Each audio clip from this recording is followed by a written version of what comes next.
Hola, mi nombre es Kenneth Gibran Guzmán Flores.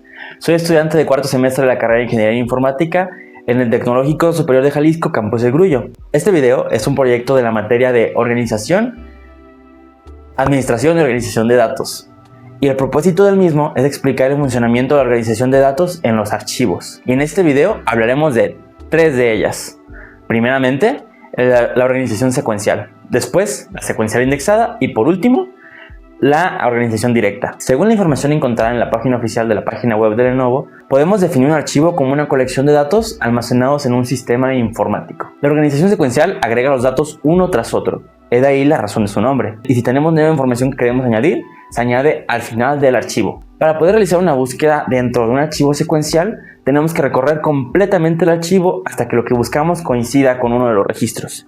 Algo en lo que a mi criterio flaquea este tipo de organización es que es de los más complicados de editar, porque una vez que ingresamos un registro ya no se puede editar, lo que significa que para poder cambiar el registro tenemos que reescribir el archivo completamente, y eso ralentiza un poco las cosas. Aunque si hablamos de sus ventajas, este tipo de organización es la más simple de mantener y la más fácil de implementar. Este tipo de archivo suele ser utilizado para almacenamientos simples, para programas que necesiten hacer una lectura masiva de datos y también para programas que leen datos por lotes. También son muy utilizados en aplicaciones que lean datos de manera ordenada, por ejemplo, con programas que lean los registros por la fecha en la que se crearon.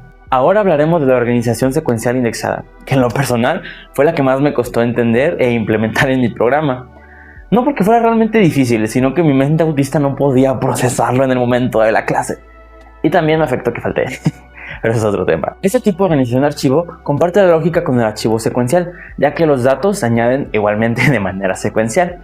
Lo que los diferencia es que para este tipo de archivo se construye un índice, lo cual nos permite acceder directamente a una parte de nuestro archivo mediante ese índice. Para trabajar con un archivo secuencial indexado necesitamos construir tres partes.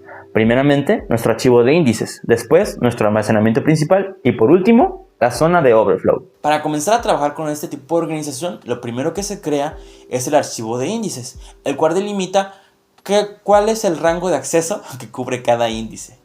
¿Qué rango de acceso cubre? En este ejemplo, queremos añadir este registro en la posición 5. De acuerdo a nuestros índices, nos indica que para entrar a la posición 5 accedemos por el índice 1, ya que abarca desde la posición 1 hasta la posición 5. Pero, ¿qué pasa cuando llenamos este rango? Ahí es cuando entra nuestra zona de overflow. En esta zona se almacenan todos los datos para los que ya no hubo un espacio en el almacenamiento principal.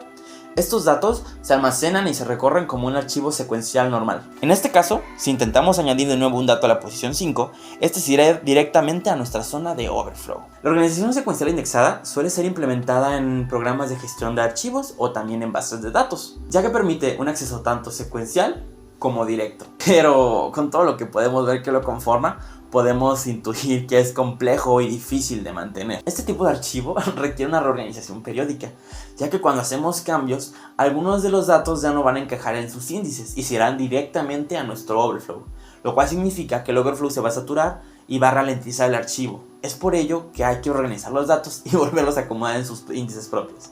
Y por último, tenemos el archivo directo, que a mi punto de vista fue el más interesante de programar. No porque realmente fuera complejo o difícil de implementar, sino que me pareció muy interesante la dinámica de funcionamiento que tiene este tipo de organización. Para utilizar este tipo de archivo, lo primero que tenemos que hacer es tener bien definido cuánto mide cada uno de nuestros datos.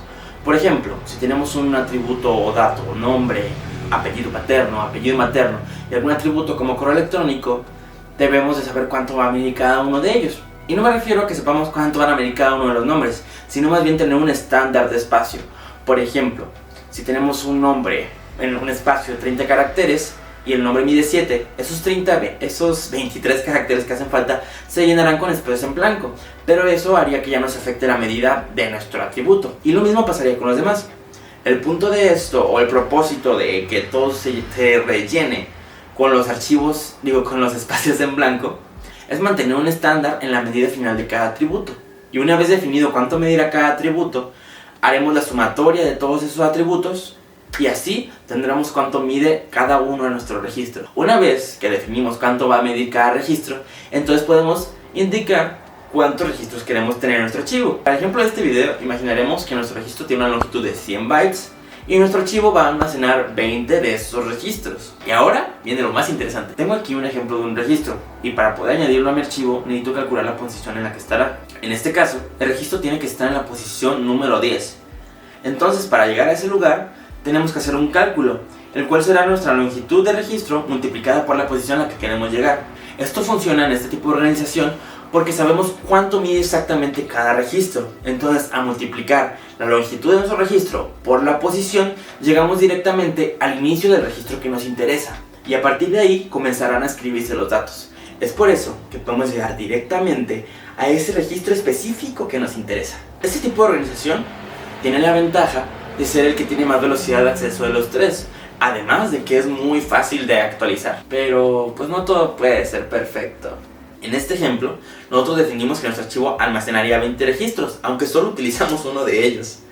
Y esos 19 espacios que no se usan siguen ocupando un espacio en nuestra memoria. Entonces, si tenemos un archivo que tiene 1000 registros y solo usamos uno de ellos, o 5 o 10, todos los registros que sobran terminarán siendo espacio desaprovechado en el disco. Otro error que podría darse con ese archivo, que más que nada es del programador, podría darse que cuando hacemos el cálculo para llegar a nuestro registro lo hagamos mal y el registro se escriba en un lugar que no lo es. Porque como lo dijimos, tenemos un espacio bien definido de bytes y si nos salimos de ese espacio estaremos pasando al siguiente registro, lo cual significaría que nuestros datos terminarían corrompiéndose. Y bueno, pues ese fue el funcionamiento de cada una de las organizaciones de datos de las que íbamos a hablar en este video. Cada una tiene sus propias ventajas y desventajas y lugares donde son útiles de implementar. Y dependiendo del trabajo que tomemos o que estemos realizando, como desarrolladores de software, es nuestra responsabilidad elegir el archivo correcto o el más óptimo para este proyecto. Aunque en realidad sería un poco arcaico trabajar directamente con un archivo en la actualidad,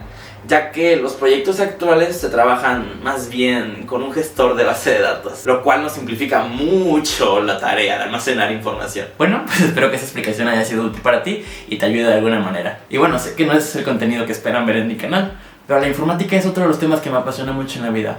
Y ya tengo ese espacio digital para compartir lo que hago. Bye. Ok.